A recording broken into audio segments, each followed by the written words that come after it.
Assalamu alaikum dear students. Today we will talk about the Guyton chapter first, which is the functional organization of human body and control of the internal environment. So in this chapter basically we will discuss the 2 points, which is the maintenance of the internal environment, mean the general term homeostasis, and we will discuss the control mechanism of the body. The second point we will discuss in this chapter is the control mechanism of the body, that how our body control any imbalance which occur in our body. We will discuss that mechanism in detail. So first of all, our human body is made up of 100 trillion cells. Okay, almost our human body is made up of 100 trillion cells, out of which 25% are red blood cells and 75% are other cells. So total our body is made up of almost 100 trillion cells, out of which 25% are red blood cells and the remaining 75% are other cells. Okay, and we will discuss the one specific term homeostasis first of all in this chapter, which is homeostasis.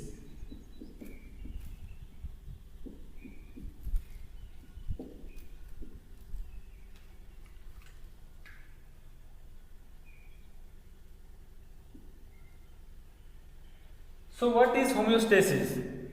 Homeostasis is the maintenance of the nearly constant level of the internal environment.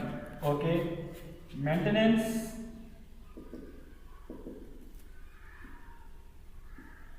of the nearly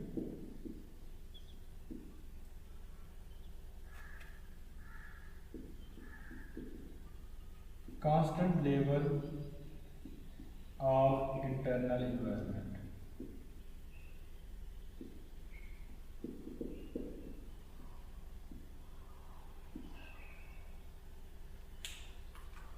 So this is the definition of homeostasis: maintenance of the nearly constant level of the internal environment. Now we will discuss that what is the internal environment. This is the main point in this definition. Okay, so now we will discuss about the internal environment, and first of all we will discuss that our body consists of 60% fluid and 40% solid material. Okay, our body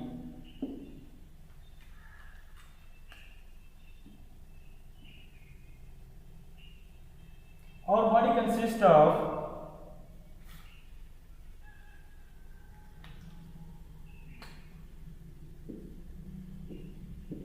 60% fluid and 40% solid material. Okay, so further fluid divided into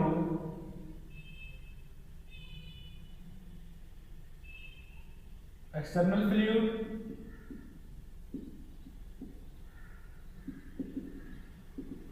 and internal fluid.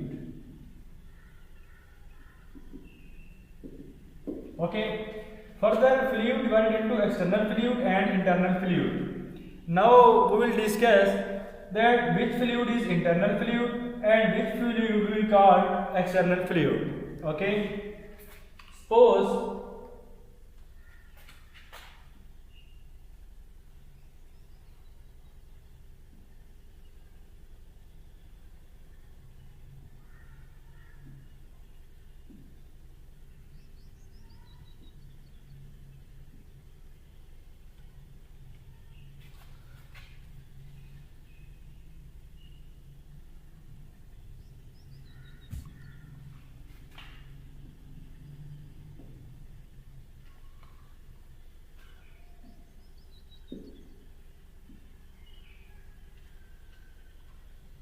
Suppose these are the cells of the body.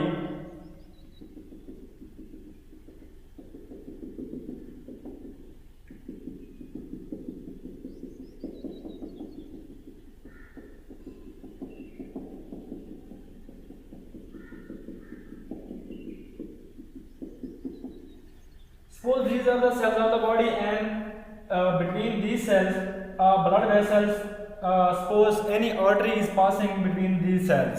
Okay. So the fluid in the interstitium of the cell and also the fluid in the blood vessels is known as external fluid. Okay. Means the plasma of the blood and the fluid in the interstitium of the cells is also known as external fluid, and the only fluid which is present inside the cell is known as internal fluid. Okay, the fluid which is present inside the cells is known as internal fluid, and the fluid which is present in the interstitium of the cells and also in the blood vessels is known as external fluid. Okay, and this external fluid will make the internal environment of the body.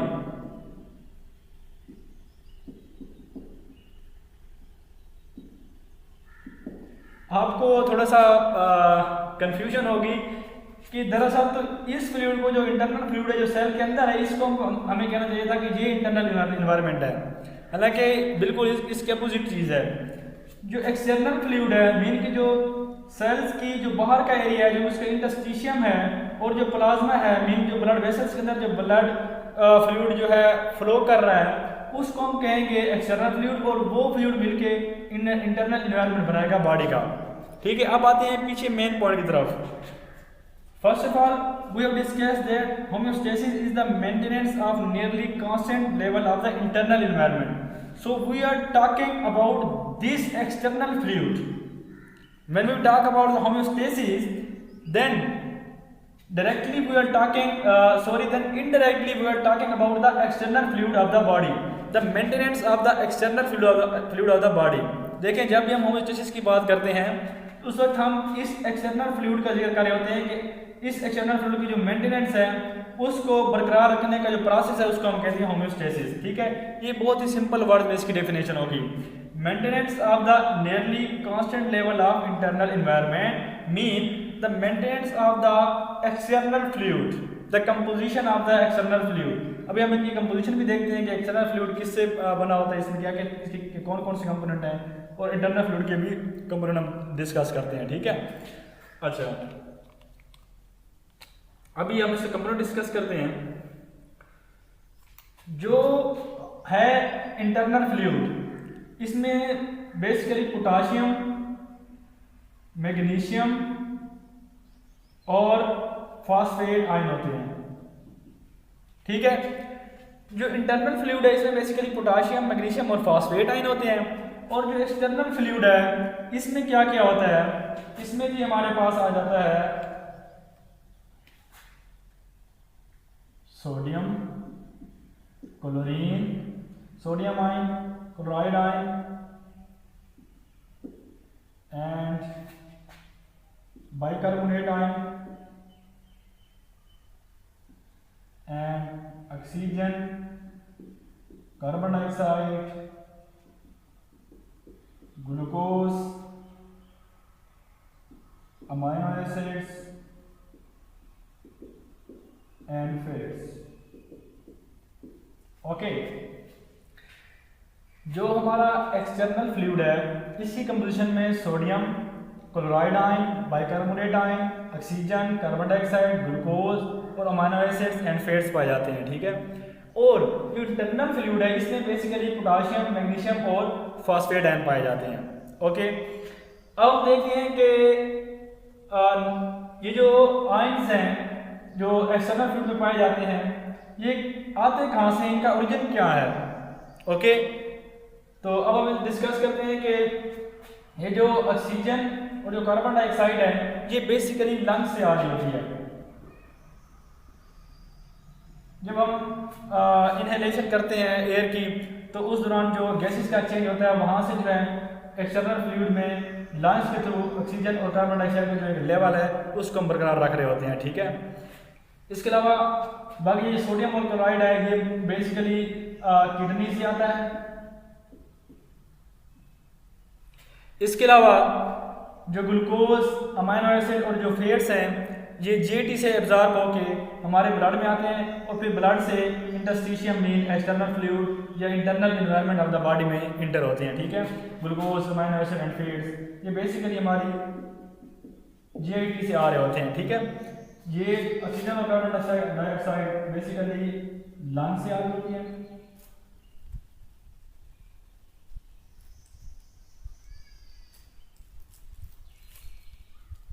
ठीक है, और ये जो glucose, amino acid और fats हैं ये basically आ रहे होते हैं हमारे जीआईटी, ठीक है। और जो सोडियम और क्लोराइड है ये जीआईटी से भी आते हैं और किडनी भी इनको जो है सिक्रीट करता है। तो बेसिकली होम्योस्टेसिस को लंग्स, जीआईटी, किडनीज और इसके अलावा हमारा जो लीवर है वो मतलब कि जो होमोस्टेसिस का जो फंक्शन है वो परफॉर्म कर रहे होते हैं, और किसी भी अगर इनमें से किसी एंड का भी जो है कंसंट्रेशन ज़्यादा या कम हो जाए तो इसको मेंटेन करने में अपना रोल प्ले करते हैं, ठीक है। Now we will discuss the regulation of the human body.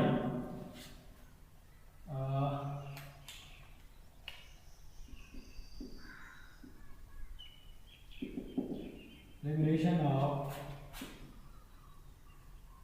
Human body.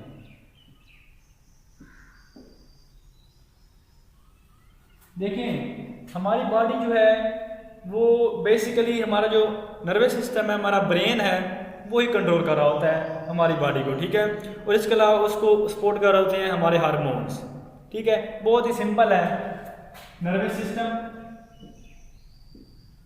And hormonal system. और body is regulated by nervous system and hormonal system, okay. For example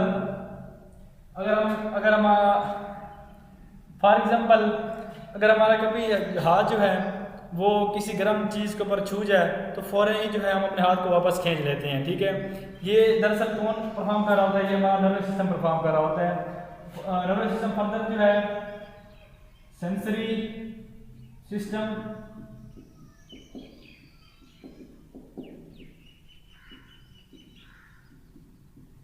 centre mean brain and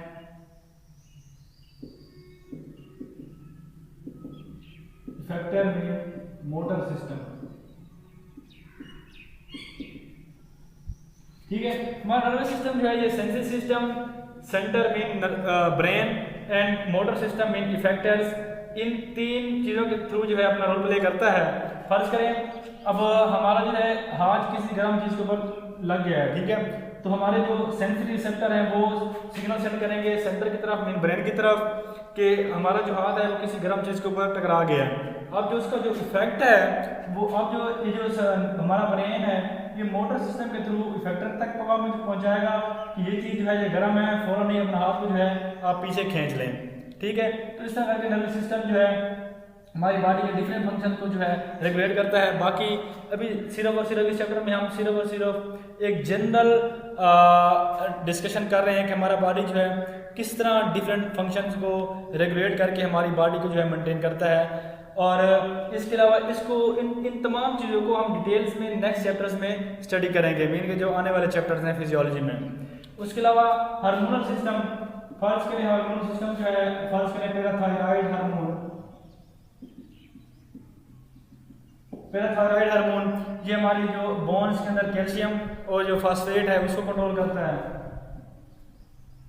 bone के अंदर calcium और phosphate,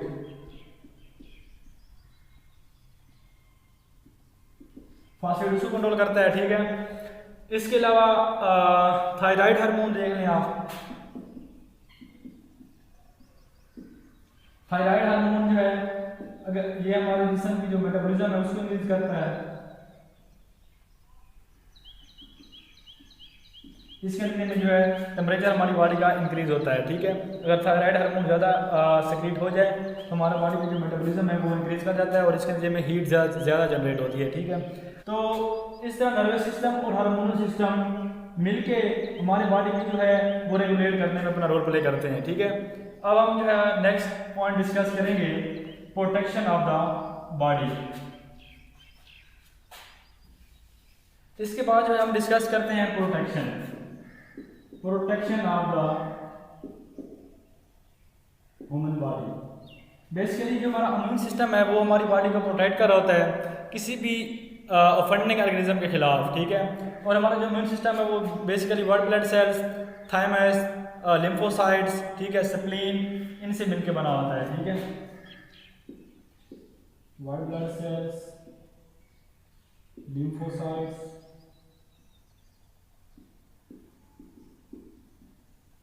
spleen, lymph nodes, ठीक है। तो ये basically हमारा जो इम्यून सिस्टम है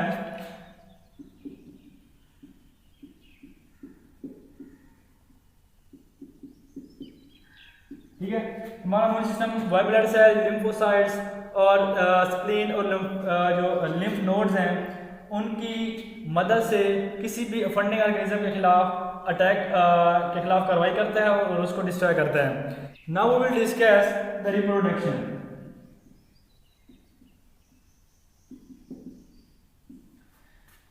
Reproduction is sometimes not considered in the homeostatic manner, but sometimes it is also considered as a homeostatic function of the body, because by the process of reproduction, the organisms are replaced by new ones. When the organisms are die, then the new organisms are replaced by this process. Okay, so this is also considered as a homeostatic function of the body.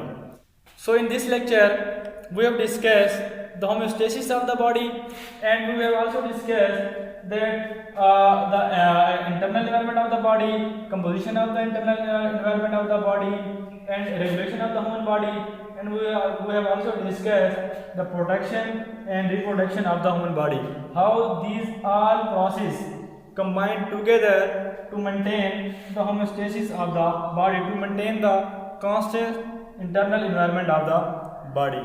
So hopefully you understand my lecture. In my next lecture we will discuss that how this control mechanism act.